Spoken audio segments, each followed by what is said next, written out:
भारतीय अंतरिक्ष अनुसंधान संगठन यानी कि इसरो ने 14 जुलाई को मिशन चंद्रयान 3 को श्रीहरिकोटा से लॉन्च किया, जिसकी सॉफ्ट लैंडिंग जल्द ही चंद्रमा की सतह पर होने वाली है।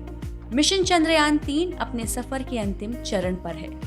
चंद्रयान 3 14 जुलाई को लॉन्चिंग के बाद पृथ्वी के ऑर्बिट में पहुंचा, जहां चंद्रयान ने पृथ्वी का 5वां चक्कर 25 जुलाई को पूरा किया, जिसके बाद चंद्रयान 3 पृथ्वी के ऑर्बिट से निकलकर 5 अगस्त को चंद्रमा के ऑर्बिट में पहुंचा।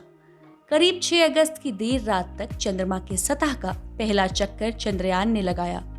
दूसरा चक्कर चंद्रयान 3 ने 9 अगस्त को पूरा किया, जबकि तीसरा चक्कर 14 अगस्त को और चौथा चक्कर 16 अगस्त को पूरा हुआ।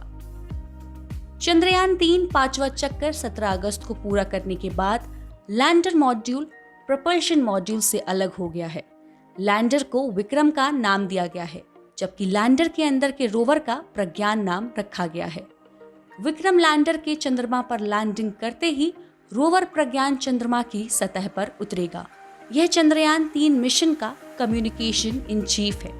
चंद्रमा पर प्राप्त डेटा को प्रज्ञान इसरो तक भेजेगा। 20 अगस्त को दूसरे और अंतिम डिबूस्टिंग ऑपरेशन के बाद लैंडर मॉड्यूल सफलतापूर्वक 25 गुने 134 किलोमीटर के ऑर्बिट में चक्कर लगा रहा है। अब जल्द ही चंद्रयान 3 चंद्रमा के साउथ पोल की सतह पर उतरने वाला है। चंद्रयान 3 के लैंडिंग स्थल पर सूर्योदय का इंतजार किया जा रहा है। 23 अगस्त को साउथ पोल पर सूर्योदय होने के बाद वहां लैंडिंग होगी। इस दौरान चंद्रयान में लगे कैमरों ने चंद्र के बाहरी सतह की कुछ तस्वीरें भेजी हैं, जहां से वैज्ञानिक उन तस्वीरों को लेकर अनुसंधान में जुट गए हैं। अगर चंद्रयान 3 चंद्रमा की तह पर रोवर को स्थापित कर देता है, तो ऐसा करने वाला ये चौथा देश होगा। पूरे देश की निगाहें इस समय मिशन चंद्रयान 3 पर ही हैं। मिशन चंद्रयान 3 धीरे धीरे चंद्रमा की सतह के करीब पहुंच रहा है और उसके अध्ययन के लिए उपकरणों के साथ ले जा रहा है।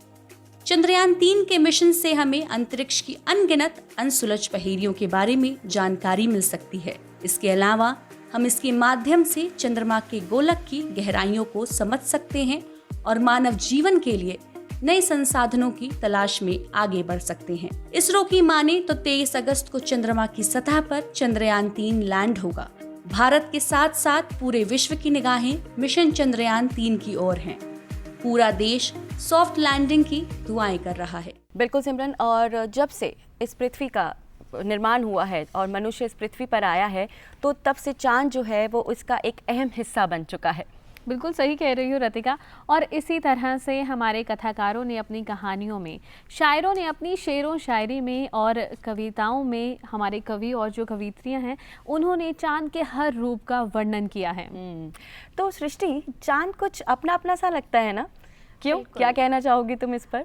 बिल्कुल, चांद अपना अपना सा लगता है और चांद हमारा बिल्कुल अपना बन के अब रह गया है। और साइंस और टेक्नोलॉजी की बात करें तो इस मामले में हमारा देश अब विश्व स्तर पर कदम से कदम मिला के चल रहा है और अब हम गर्व से कह सकते हैं, जय विज्ञान, जय भारत। हाँ जी, बस एक चांद मेरा है और सपने अपने भी हो, बस एक चांद मेरा है और सपने अपने भी, सपने सच करने हैं और चांद को पाना है। हो बस एक चांद मेरा भी और सपने मेरे भी, वो मेरे अपने हैं, अरमा सुहानी है, वो मेरे अपने हैं, अरमा सुहानी है और मानव की बस्ती में दुनिया बसानी है।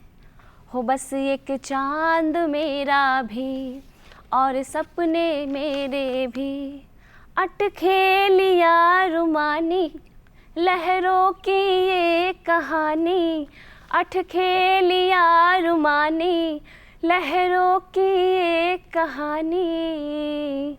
हो बस एक चांद मेरा भी और सपने मेरे भी, हो बस एक चांद मेरा भी और सपने मेरे भी